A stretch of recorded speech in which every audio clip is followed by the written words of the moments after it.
Hello and welcome. I hope you're all well. Today I'm going to be talking about how to deal with alcohol cravings. Now, what I'm about to say could actually apply to any kind of craving, any kind of drug craving, or any craving in general. But I suppose the reason I'm focusing specifically on the alcohol craving is it's something I'm very familiar with, having dealt with it myself for a long time. But craving actually is something that is very much part of life. So learning to deal with craving, it's not just going to be for alcohol. And in fact, we can actually use the experience of dealing with alcohol cravings to apply to all of these other cravings. And that means something wonderful can actually come out of our addiction if we can learn this incredibly important skill. Now, I remember in the early days of my own addiction, and I remember doing things like going to rehab, and one of the things I was often told was to use distraction as a way of dealing with craving, or a way of not dealing with craving actually. And as far as that advice goes, it is sound in that it does work to a large degree. And I wouldn't say to somebody don't use distraction, because it does work. But there really is a problem with distraction. And the fact is that when you use distraction, you're not learning to deal with craving, you're learning how to avoid craving. And that can, it can certainly kind of work to a large degree. But as I say, cravings is very much a part of life, and it's very important to learn to deal with them. And of course, there's also the risk that you're going to reach a point where you just can't avoid them, that you just can't distract yourself. And if you're not able to face them, you're in big trouble. I was just thinking about this recently, how this kind of applies. I also talk to people about running, and how one of the ways people will try to avoid the discomfort if you're running long distances is that you can kind of go off into a daydream, and it works really well if you can keep on distracting yourself from the suffering of the body by just going into a daydream. It can be very effective. But the problem is that you can kind of, especially if you're running really long distances, like you're doing ultramarathons and stuff, you reach a point where that doesn't work anymore. You're actually too tired to think. And if you can't actually face the discomfort, you're going to be in big trouble, because now you've got no way of distracting yourself from it. And so the same would apply with cravings, with these cravings, that if your only option is distraction, I mean, there may come a time when you can't distract yourself, and also it's not really going to help you deal with all of these other cravings. This is why I think it's common, or it happens a lot, and it certainly happened to me, that you just kind of move from one addiction to the other because you're not actually learning how to handle craving. One of the interesting things about Buddhism, which I found helpful, is that it really is a teaching on how to deal with craving, and it's got some incredibly useful things to say about dealing with craving. And the importance, and from that perspective, from the Buddhist perspective, the heart of all our suffering is craving and our inability to deal with craving. So again, this shows the importance of learning how to deal with craving. Now, one of the things we need to make clear right away is what we mean by craving. Now, sometimes people will say, of course, when it comes to alcohol addiction, the craving is that we want to drink alcohol. But actually, there's something deeper going on with craving, and that really there are kind of three kinds of craving. The first craving is this craving for something that's here not to be here. So if we're feeling in a bad mood, or if we're feeling sad or whatever, that we want to somehow escape that mood. So that's the type of craving. There's also the kind of craving where we want something to be here that isn't here. So this is often associated, we say we're feeling bored, we want something to happen, or we want to go somewhere, whatever. That's a craving for something to happen. And then there's also this craving for certain sensual pleasure. So we want to feel certain things. We want a rush, or we want, a feeling of relaxation, when we're craving for that. So those are the three types of craving. Now the thing about all of these cravings is it's always involves a rejection of what's here. So really what we're always saying is I want something different than what's available right now. And once we kind of get into under the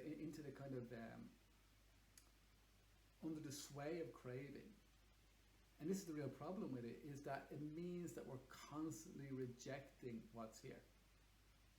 Now in regards to those three types of craving, obviously, all of those play a part with drinking. We're drinking because we don't like what we're feeling, we're drinking because we're bored and we want to feel something else, or we're drinking just because we want to feel some nice things. And they're what's kind of driving it. Now, the thing about craving, especially with addiction, especially as kind of the years go by, you start to notice that the reward of drinking becomes less and less, until you reach a point that most of the time, or at least a lot of the time, all you're really getting from giving into the craving is that the craving isn't there anymore. But of course, it's going to come back.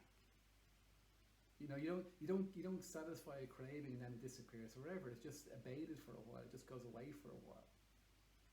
But the thing to understand about craving, this is what's so important, is it was going to go away anyway. That cravings just come for a short period of time and then they disappear. And the knowledge of this is really, really important, in that you don't have to do anything to get rid of a craving. That give it time and it will disappear by itself. And here's another important thing, is that this ability to not give in to craving, to just watch it come and watch it go, may be the only real freedom we have as human beings. There's this big, huge debate in philosophy that's been going on for thousands of years in the West about the existence of free will. And we still, there's still a lot of doubt about the existence of free will. And you look at things like the neuroscience of free will, and that seems to be pointing away from the existence of free will. So it may well be that we don't actually have much in the way of free will. But we do seem to have this free want, in the sense that a craving can come, and for some reason we're able to not give in to that craving. And that's freedom. That's a type of freedom. And it actually feels good not to give in to a craving. So I talk to clients and stuff, and especially people who are in their early days of giving up drinking. And they will describe things like how they really felt like drinking, but then they didn't. That they kind of they just sat with the craving. They saw the craving go. And they felt so good afterwards for not giving into it. Like no human being I know, especially one with a drink problem, is ever going to wake up and go, I really wish I got drunk yesterday. We just don't. It's just not something that we tend to do. It's a very immediate thing. But often when we give in to the craving, we feel bad and we regret it. But when we don't, we start to feel this great sense of freedom and great sense of power. And so learning how to do this with cravings, learning to just watch, let them come and let them go. And here's what's very important. It's very important to notice that we didn't choose for that craving to be there. It's like an intrusive thought. It's something that's popped in our head against our choosing. And the only power it has is the power that we give it. In that, by identifying with it, it seems to become more intense. So just learning to kind of experience these cravings mindfully as objects that are just popping in and popping out, that's how we gain freedom from it. And it's so important, and it's really change our life, not just with alcohol, but generally, because we can be really, our whole life can be around just giving into craving, like we're in a pinball machine constantly moving from one to the other. Because it's not as if you give into a craving and it's over. They're constantly popping up throughout the day, and they control us, and they always have this potential to make life miserable. So one way this happens is, imagine you had a dream of coming here to Thailand and lying on one of the beautiful beaches. And you save up all your money and you get here and you're lying in a hammock and it's great. I mean, after a few minutes, the mind is going to come up with a craving. It's going to say to you, oh, wouldn't an ice cream be nice now? And then you get up and get the ice cream, and your mind is going, oh, I wish I was back in the hammock. It's like this never-ending hamster wheel that we end up on by always giving in to craving. So by learning to deal with these alcohol cravings, this is an incredible strength that we develop, an incredible power. A power to kind of move our life in a direction towards well-being and stillness and peace. So they can really become our friend. And every time, dealing with alcohol cravings, every time you let that come and let it pass, that's moving your life in this much better direction. So I hope that was useful.